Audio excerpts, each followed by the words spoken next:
to this Money Monday coaching call. Hope y'all are doing well, rocking and rolling. Hope y'all had a great, great weekend.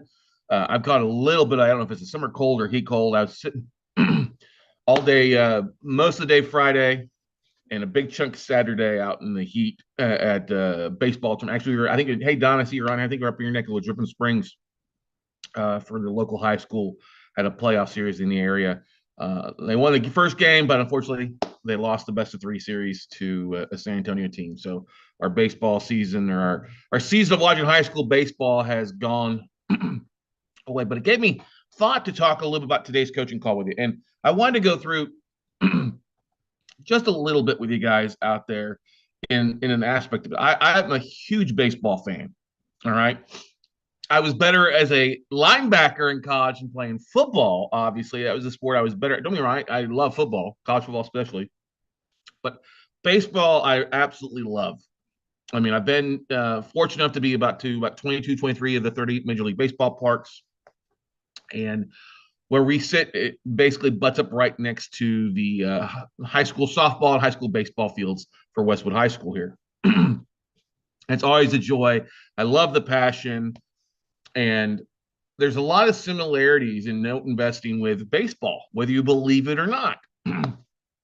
I've done some different webinars in the past. Are you a five-tool player or five-tool investor? You know, and they talk about in baseball, a five-tool player is being able to hit for average, hit for power, being able to steal base, throw, and there's a fifth one. I can't think about it right now. I'm just tired and still got this cold. But there's different things when it comes to being good at baseball as it is to being a good note investor or a good real estate investor. The big thing is I don't think you can do it all yourself. I know you can't do it all. So you can't throw and hit and play all nine positions. You got to have team and support staff. And a lot of that with the team and support staff is like your servicing company, your attorneys are like your closers, your big pitchers, your VAs, your assistants are helping you with the little things out there, and then other investors out there in your team that can be bird dogs, referrals, coaches for you out there. And our Westwood team started off kind of rough. I mean, Westwood's is a big 6A high school here, and they've got usually have a really good baseball program. The head coach has been here for 12 years. A couple years ago, they made all the way to the state tournament. But this year it didn't start off so well. It was kind of hit and miss. The team's got a couple guys going on and playing in college, one at Connecticut, one at committed to Texas. I think he's going to community college, and a couple other guys are going other places. But we have a very senior laden team. They've been around for a long time. They play together a long time. 7 on the 9 starters are all seniors. And then we've got 2 pitchers that are also seniors that are going on. But you have a lot of people coming up that did well. The junior varsity program won the district and stuff like that. But our team evolved quite a bit throughout the year. They got better at what they were doing to the point that they won basically 10 of their last 11 games. And until they lost the last 2 games in the playoffs here in the area round, or in the regional round, they had won 14 out of 15, something like that. But they barely scraped into the playoffs. They had to win the last district game to clinch. Well, they didn't clinch. They lost the last district game, so they had to go into a 1-game playoff for the last playoff spot here in the district, and they beat their rival Vandergrift here by coming back in the bottom of the 7th inning. They only played 7 innings in high school to score 4 runs in the bottom of the 6th to then basically win and go to the playoffs. Well, then they advanced further than anybody else in the area. And so the 4th place team went further than the district champion, and then the other and 3 teams ahead of them all got knocked out way before they did. So they went further than anybody else in the area here in Austin, which is something to be very proud of. But they developed. They were hit and miss. They're almost a 500 team, average team to begin with, but they got better clutch hitting. Their pitching got better. The top of the lineup did well. The bottom of the lineup did just as well, got better. But they did a lot of things well. They took walks. They were patient at the plate. They bunted well. They did a lot of little things that helped them win the big game. And that's one of the things I love about them. They didn't just go up there and hit home runs every time. Don't get me wrong. They had a couple guys that hit home runs. Their outfielder and starting pitcher He's a senior, another outfielder, their first baseman, start pitcher, and shortstop. He plays all three things. He's hit home runs. Their catcher, who's a senior, hit a couple home runs. But the winning and some of these playoff games, it wasn't the big names. It was their bottom of the lineup. It was their sophomore outfielder. It was their junior second baseman who bunted for base hits, who bunted people home, runs. There's a lot of things that goes into winning, and that's what helped them. And how they lost their game at the end, they lost it by not being good at the little things, not taking pitches, not bunting people over into the little things. They kept swinging for the fences, and unfortunately, it's how they lost the last game, 5-2, versus the San Antonio team. And that's the thing. You have to look at your note business. There's a lot of little things that go well. Yes, we all would love just to buy notes and hit them out of the park, hit grand slams, but you're not going to do that right out of the park. And that's the same thing with these guys here, these seniors. You think about how many at-bats they've taken over their 4 years, how much they played in the Little League beforehand, how many times in the batting cage, taking bat, how many swings they have to get at to where they're at, where they're going on that next level on to college. And maybe, who knows, after that, get drafted and stuff like that. And that's the thing I think we put it. I talk to people all the time. Like, I was having a conversation with somebody, a investor out of Orlando reached out to me on Thursday about a couple deals. Like, oh, I only want this. I only want this. And I'm like, well, that's not the way it works. It doesn't work just for these great, amazing deals. If you're going to look for that, you've got to put in the work. I had this loan officer reach out. Oh, it's not going so well in the mortgage business. I want to get in the note business. Great. Well, you need to start putting in the work. Well, I already know everything. I said, you don't know everything. You've got to put the work in, and reaching out to banks to find deals, making offers, getting better at your craft, talking to investors, marketing for raising capital. You got to get in the process of these little things of taking batting practice, of practicing, and get the ball going. And that's why with that tape that we uploaded last week for you guys, had a few people reach out to get ready to make offers, but I'm really kind of surprised at the lack of people making offers. And I get it. A lot of people are like, oh my God, maybe I don't have the capital. Well, if you don't have the capital now, the investors, or you're not ready to make an offer on some stuff, guess what? You're never going to get ready if you don't start doing the things that you do. Having time, having the time now to make offers where you've got a little bit of time to raise capital, that's what it comes down to. There's no perfect time. There's no, I'm going to step in this time and hit a home run this time. You have to get in the process. I had one guy that reached out to me about 3 weeks ago. He's like, I'm looking for notes, tapes. I'm looking for tapes. I'm going to call all these banks. I'm like, well, great. There's a tape sitting in your base camp now with a bunch of potential bids for you to make offers on. Oh, I didn't take a look at that. Look, there's stuff in front of you that you're missing out on. Okay.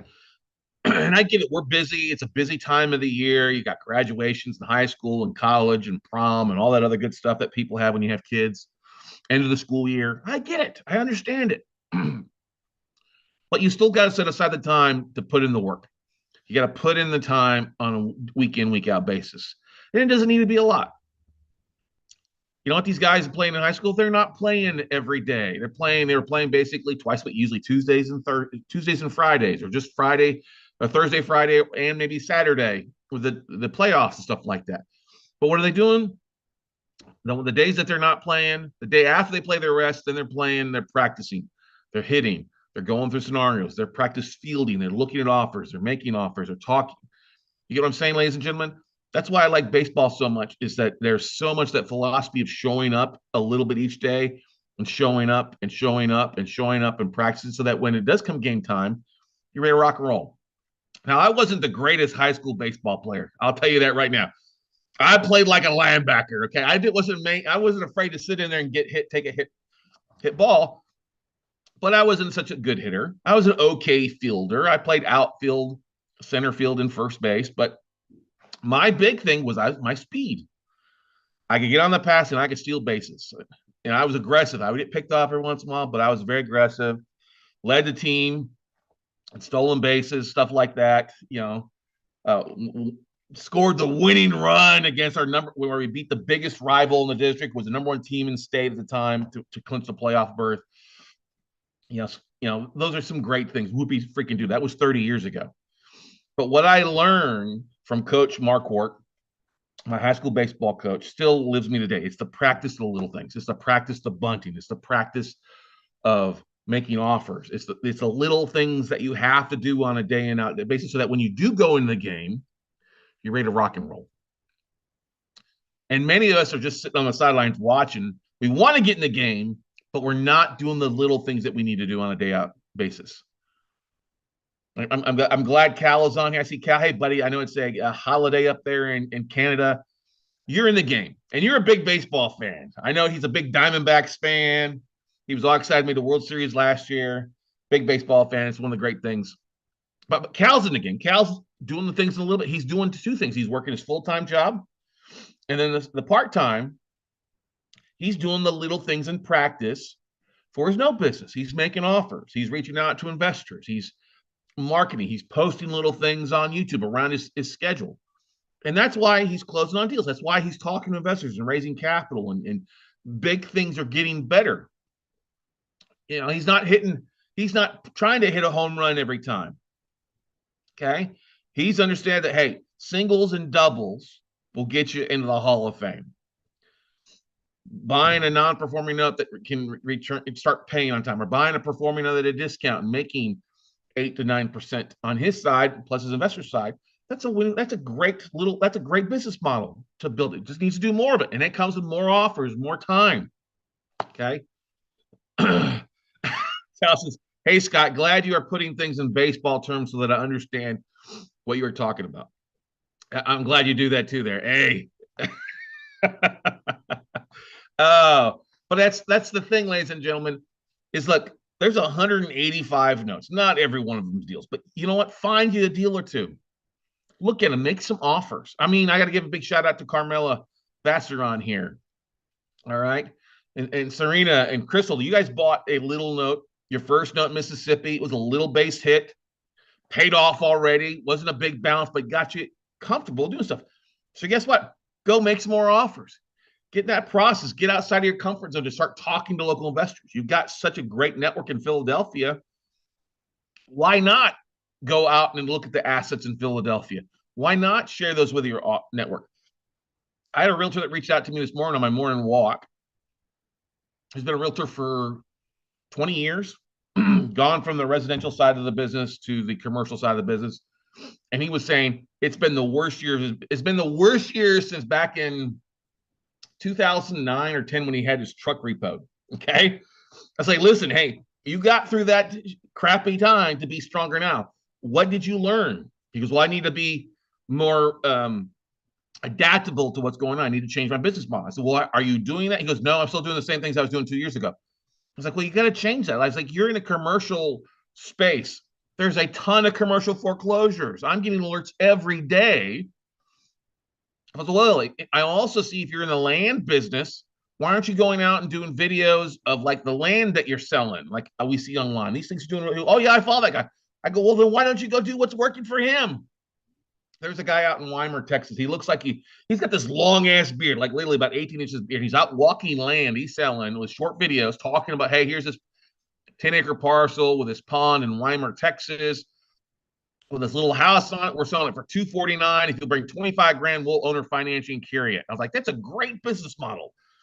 Getting the word out there, sharing that stuff. Just get outside your comfort zone. You have to share more because here's the thing, ladies and gentlemen. My good friend Krista Mashore, she is one of the top real estate agents in the country. She's out of California, $1 million producer, multi-million-dollar producer. If you've ever watched Tony Robbins, she's actually a Tony Robbins coach. She's been on there. But Chris is phenomenal. I've had her on my podcast in the past. She's been on mine. She's like so many agents and realtors, loan officers are getting on the space because they've been fat and happy. They've been able to do well in an increasing market. Well, the market's gotten very chaotic. Can we agree? Both residential, commercial side. You can't do the same things that you used to do because it's not the same market.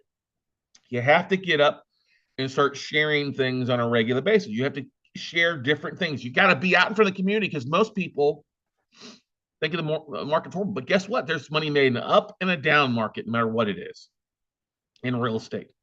You just got to know how to adapt to the situation. Because look, there's properties being bought and sold. There's stuff in distress. There's stuff, things out there. Those agents that understand marketing and the need to be out in front of their audience more so now than ever before is what's going to separate those that are successful from those that get the heck out of Dodge or have to go get a job.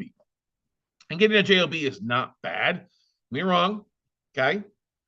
Sometimes we've got to do what we got to do to put food on the table. Totally makes sense. But if you're just letting your fears stop you from marketing, sharing what you got going on, and that's what's holding you back, well, then it's not fearful enough. You're not outside your comfort zone long enough. And maybe it's a confidence factor. Maybe you don't believe in yourself. And that's a baseball thing too. You can tell the players that believe in themselves versus those that don't believe in themselves. I'll give you a great example. On the team on Westwood, we had a third baseman who actually he took first team all district honors just to this morning, but he didn't play like the last 8 games, the 3 rounds of the playoffs and the last 2 games because he tore his rotator cuff. He can hit, but he just can't throw right now. Well, he'll come back and be fine, according to his dad. So a freshman, get this, a freshman player, we got to know his parents and grandparents from sitting with him in the stands. He gets pulled up into being starting third baseman on a playoff game. Third base is the hot corner, right? He's a good kid. He also played a little bit of catcher, but he played probably third base. And it's a nerve-wracking thing on that hot corner. Not as in a hot corner where you get things coming at you to line drive. It's also a long throw. You got to be on time.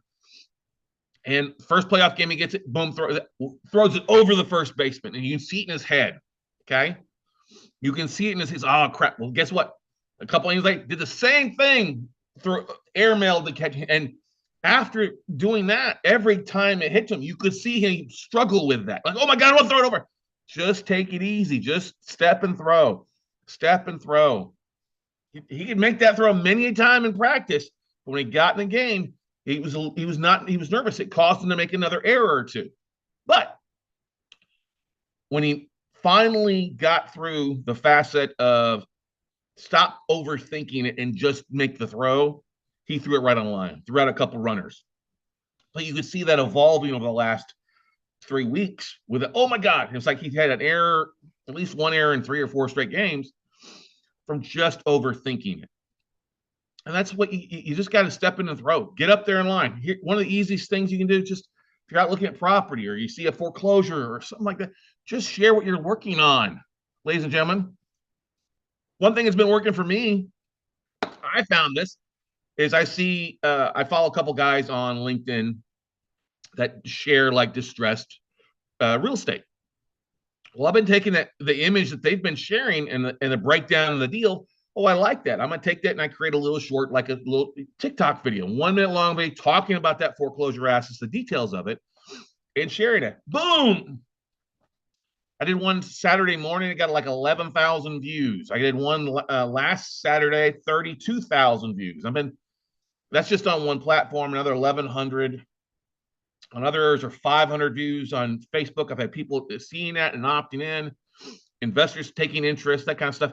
Those are things that you all can do. You guys could literally pull up screenshots of those properties on the tape on one that you like and start talking about it. I was out in Indiana last week. Actually, sorry, earlier last week. I flew out there to take a look at a property that we've got that we're rehabbing and then looked at some of the other bids and stuff like that and walked around the properties. That's great. I could see it with my own eyes. I found a couple nuggets that I'm really excited about. Really excited about. I can't tell you until after the fact, but I'm really excited about some of those opportunities. And I'm not afraid to share it because I've basically, if I want to, I've already raised capital for stuff like that. All right. The idea here, ladies, is you got to, ladies and gentlemen, you have to share what you're working on. You got to share with your network because we all have an amazing network of people around us, people that you don't even know. Okay. And that's the one thing over the last 3 months I've gotten to enjoy is getting like game days. I'm like leaving here. I'm going to the park. I don't know a lot of people's names because they're all parents of their kids, but you get to know a few people and they get to recognize you. And so the thing was always funny is going to the game. They're like, oh, whose kid is yours? I'm like, I don't have a kid. I don't have a horse in this race. I live over there. And they're like, oh my God, that's so amazing. And that's the same thing with you, ladies and gentlemen. You all have a bigger network that's there to support you. You just don't know about it. People are just blown away that we show up to games because we live near the field. We don't have any kids in it, but we love baseball. And we've come out to support them. So when Westwood lost on Saturday afternoon, it was like a loss. We literally felt a loss Sunday morning. Like, man, there's no more games to go to. No more of these kids to root on that we've gotten to know. Both the softball girls, the softball didn't do well. They didn't make the playoffs, but we got to know who some of those girls are and the coach, and then got to know the guys and sit with the parents and sit with the parents in the stands. Got to know it's that community of support. But you showed up. You were present. Many of you are not present in your businesses. You're there, but nobody knows it. Okay. The more present you are, the more support you're going to get from your community. Yeah, you're going to have the haters. There's enough of those haters. Just block them, unsubscribe, stuff like that. But show up day in. And that's half of success, is just showing up and being present in your businesses, sharing what's going on, working through deals, and just getting out in community. I mean, if you look at, like, Cal, if you looked at, I guarantee you've had, because I see it with people opting in, responding to your postcards like you talked about, or going to your website. You have people communicating. You have investors reaching out to you because of the things you do on a day in, day out basis. And a lot of times it can be frustrating because it's not happening as fast as you want it to happen, right? We all want things to be instantaneous success. But you got to put in that time. You're going to have some strikeouts. You're going to get hit by some pitches, but you're going to have some singles and doubles. You're going to have some little bunts that go away that turn into RBI games. All right. And that's my biggest challenge to you, ladies and gentlemen, is as we get into the summer here, it's going to get hot. It's going to be 100 degrees, 110 plus degrees here in Austin, Texas. You're not going to be outside. You're going to be inside. What can you do inside to get stuff done? Guess what? Start market your business more. Talk about the properties you're bidding on. Talk about the deals you're bidding on. I got a text message from a widow of one of my students this morning. Actually, an email from it. Wasn't a text, it was an email. And our friend and fellow note investor, WCN crew member when he was around, Wayne Brinside, passed away a couple of years ago. And his wife reached out to me this morning and said, I just wanted to share something with you. He had more pictures of the note class and your face on screen than he did of his own son, who was a congressman at the time, which brought a tear to my eye. And I chuckled because Wayne was not the most financially, or not the most technologically savvy person, but he could do stuff with his phone. I remember him one time. He had a couple pictures of a property he was making an offer on. He made a note on. He bought a few notes, about 4 or 5 non-performing notes. He was just doing a part-time thing in his retirement. I remember one time he printed out a picture. He printed that picture of the property, put it on a chair, and he pulled his phone out. And he took a video of him talking about the asset on his chair, not on his computer. He printed it out, and you could see it. He crossed it, but he talked about it, and I loved it because at least he found a way. Nobody cared that it was a printed photo on his chair. It got views. It got people talking because he talked about the deal. It wasn't polished by any. He wasn't the most savvy, hashtag savvy, but he did the work. He showed up, and you know what? He got better over time. For Wayne, who was in his 80s, I believe, maybe he was 90. I can't remember how old exactly Wayne was. Bless his soul. But he showed up. He showed up to every Money Monday. He showed up and listened to videos. He got better at his craft, and he networked. He shared. He commented on things. He started sharing things on LinkedIn. And if he can do that, ladies and gentlemen, what's stopping you from doing it? He didn't need the note business. He was completely financially savvy, set, but he liked it. Liked the note business. He liked that. He bought some notes. He would make offers and stuff. Or gets to make an offer. He called me up, pick my brain on stuff. We talk about it. And I said, yeah, I think it's a great deal. Or maybe counter back at that. And he found success that way. Many of you that are watching this, you're more financially, technologically savvy and more educated than really 99.9% of real estate investors out there. but you're not doing the things you need to do.